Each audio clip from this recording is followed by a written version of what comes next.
I've been asked to speak about Cilla on numerous occasions, but I never thought I'd be doing it now at a time like this, because I firmly believe that Cilla was indestructible, and that I'd most definitely go first, the state of my art. In fact, we discussed my funeral at length, me and Cilla, and she had a major role in it that involved a mantilla and lilies, so I'm going to have to rethink that now, aren't I? Hey? I've got fabulous Cilla stories because we just had such a good time together, you know, and whenever we went on holiday together, or even if we went just for a simple meal, something always happens, usually to me. I first met her on Parkinson's chat show, and we just hit it off, we just clicked, we were soulmates. And then after Bobby died, I went down to dinner at the house, and we sat up till 5 o'clock in the morning, and decided to go and stay with Peter Brown in New York, which we did. And I introduced her to the finer things of New York. Like bars, burlesque shows, and nightclubs with such a reputation, taxi drivers were always reticent to drop us off. But I always used to say to her, give us your jewellery, Cilla. So I'd have the ring, the necklace, all the bits in my pockets, like permanently with my hand in my pocket, terrified in case I lost it. But she loved life. If you said to me, what do you think about Cilla? One word, laughter. Because that's all we did. We just laughed constantly. We got up to a lot of trouble, I'll admit, but we laughed while we were doing it. You know, I remember losing her keys and getting wedged in a window in Barbados with me holding her ankles. And when the neighbours came out, she shouted, surprise, surprise!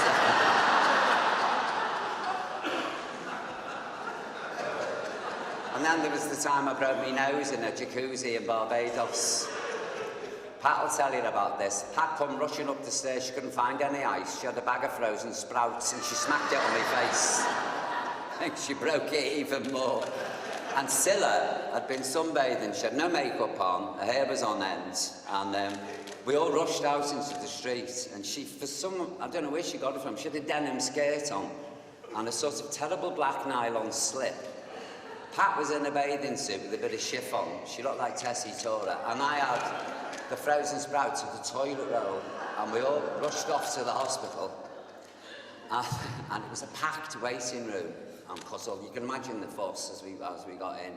And Cilla had taken a water tablet. And she had the bad cold as well. So she was in and out of the toilets, constantly coming out going...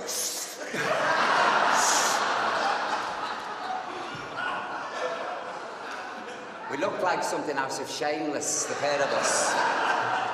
But these are the memories I have of that. I love this lady dearly. You've no idea. She was one of my closest friends. I absolutely adored her. And even if I hadn't spoken to her for some time, we always just picked up where we left off when we got together. And I always found that quite remarkable. One of the things she always used to say to me was, "Don't tell our Robert." She said that quite a lot. She also said, "Don't tell Pat." And don't tell Peter Brown. So I'm afraid you three, that's a promise I'm going to fulfill. So I'm not going to sing like a canary today. She said after Bobby died that I taught her to laugh again. And I never knew that till I read it in the papers, and that really upset me. But on the other hand, she also said he sent a guardian angel, only this one had hooves, horns, and a tail. You've no proof.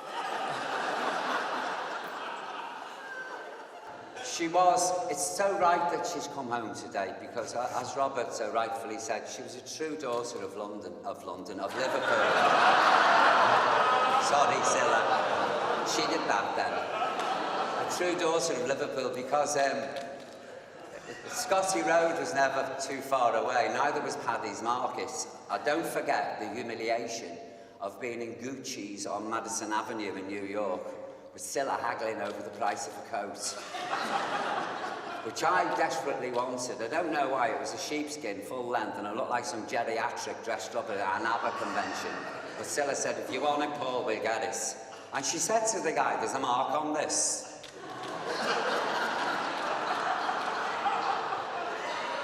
can't go in. Is there a mark? Yeah, a big mark on that. So we said, well, we've got one in. No, we're going home, she said tonight. No.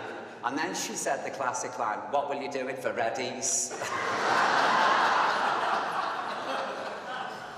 She was just, I don't know, she taught me lots of things, mainly never to turn left on, no, right on the plane. Always go that way. She was a great friend. She was full of fun. She was a wonderful woman. She was talented. She was so witty.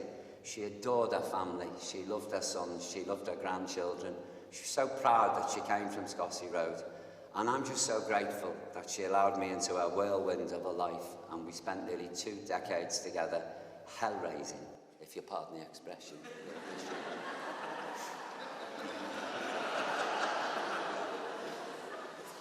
If you pardon the expression.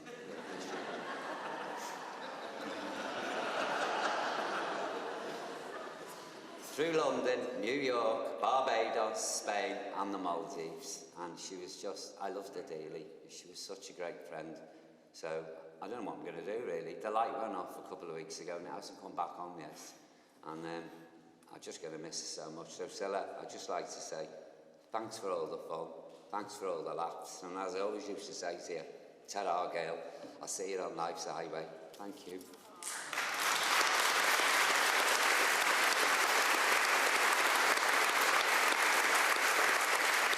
Thanks, Paul. Say 3 Hail Marys.